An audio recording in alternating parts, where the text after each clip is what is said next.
तो इस वीडियो हम देखते हैं कि जो पहले हमने एक यूज़र बनाया अभी, तो राइट नाउ अभी हम लोग उसी से लॉगिन हुए हैं। यहाँ पे देखेंगे अभी यादव, तो जो भी यूज़र हमने बनाया था उससे हम लॉगिन हो गए हैं। तो यूज़र की प्रोफाइल को समझिए, जब भी कोई यूज़र बनेगा और वो लॉगिन करेगा, तो जैसे ही वो लॉगिन करेगा तब उसकी प्रोफाइल बनती है।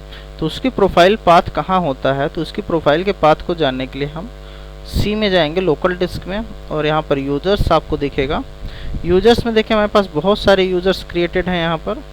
तो अभी जिस यूज़र के साथ हम लॉगिन हुए हैं उस यूज़र को देखते हैं। तो डेट मॉडिफाई पे भी आप क्लिक कर सकते हैं। यहाँ पे अभी डॉट एडमिन करके आ रहा है, ये आप यहाँ पे देख सकते हैं, ये इस यूज़र की प्रोफाइल है, ठीक है। तो इस यूज़र प्रोफाइल पे तो अभी हम देखते हैं क्या इस यूज़र पे क्या ऑप्शंस हैं, क्या ये यूज़र किसी अन्य यूज़र को क्रिएट कर सकता है कि नहीं कर सकता। तो इसके लिए सबसे पहले हम LUSR को ओपन करेंगे।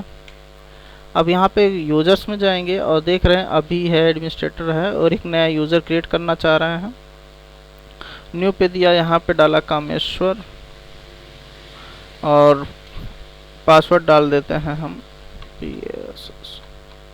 पासवर्ड। यहाँ पे सेट करने के बाद वो क्रिएट पे कह रहा था password confirm did not, password का इशू आ रहा है, तो एक मिनट रुको। तो यहाँ पे पासवर्ड हमने इस बार डाला। Attempt to create access is deny, यानी इस यूज़र के पास कामेश्वर जो भी एक यूज़र बना रहे हैं हम उसको क्रिएट नहीं हो रहा है क्योंकि एक्सेस डिनाई हो रहा है। तो अभी जिस यूज़र से हमने लॉगिन किया है इसको किस यूज़र का परमिशन है ये देखने के लिए मेंबर देखेंगे। तो यूज़र्स का परमिशन है, किसका है, यूज़र्स का। तो यूज़र्स का परमिशन एक नॉर्मल परमिशन होता है जिसमें यूज़र अपने काम को कर सकता है, बेसिक चेंजेस कर सकता है, वॉलपेपर वगैरह चेंज कर सकता है, क्या ये अपना आईपी एड्रेस देख सकता है या क्या कर सकता है। अगर हम देखें यहाँ से आईपी कॉन्फ़िग देखेंगे तो यहाँ से ये अपना आईपी देख सकता है कि इसकी आईपी क्या है। और साथ में अगर हम यहाँ पर देखना चाहें इसकी अदर सेटिंग्स को, जैसे कि आईपी चेंज कर सकता है कि नहीं, तो आप ncpa.cpl कमांड है अपना, राइट क्लिक करेंगे, प्रॉपर्टीज़ पे चले जाएंगे।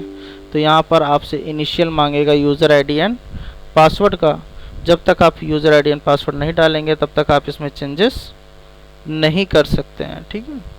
तो इस केस में हम लोग देख सकते हैं कि इस तरह का यूज़र सिर्फ अपनी बेसिक ज़रूरतों को पूरा कर सकता है तथा अपने यूज़र प्रोफाइल के आईडीज़ पे काम कर सकता है, किसी अन्य सिस्टम्स की सेटिंग्स को परफॉर्म नहीं कर सकता। ये वॉलपेपर सेटिंग्स ये सब सारी चीज़ों को देख सकता है, वॉलपेपर का डिप्लॉय कर सकता है, जो भी इसके पर्सनल सेटिंग्स हैं उन सब का ये प्रयोग कर सकता है। जैसे अभी हम लोग यहाँ पे देख रहे हैं वॉलपेपर बदल रहे हैं, वॉलपेपर चेंज हो रहा है, ठीक है। तो पर्सनलाइजेशन का काम कर सकता है, एप्लीकेशन इंस्टॉल नहीं कर सकता, अनइंस्टॉल नहीं कर सकता, ये जो भी इसके पास एप्लीकेशन है उन एप्लीकेशंस पे काम कर सकता है, नॉर्मल काम कर सकता है, प्रिंटिंग दे सकता है, पर्सनलाइजेशन की कुछ सेटिंग्स को सेव कर सकता है, बट सिस्टम की अन्य सेटिंग्स को इंटरप्ट नहीं कर सकता। तो अब मिलते हैं नेक्स्ट क्लास में जहां हम ये देखेंगे कि कैसे यूज़र को परमिशन दिया जाए जिससे वो एक यूज़र क्रिएट कर सके। अभी हमने यहाँ पे देखा जो अभी यूज़र था वो कोई यूज़र क्रिएट नहीं कर रहा है। अब नेक्स्ट वीडियो पार्ट में हम देखेंगे कैसे उस यूज़र को हम परमिशन देंगे और फिर उस परमिशन के द्वारा हम देखेंगे कि अभी एक जो यूज़र है वो कैसे यूज़र क्रिएट करता है। तो मिलते हैं नेक्स्ट पार्ट में।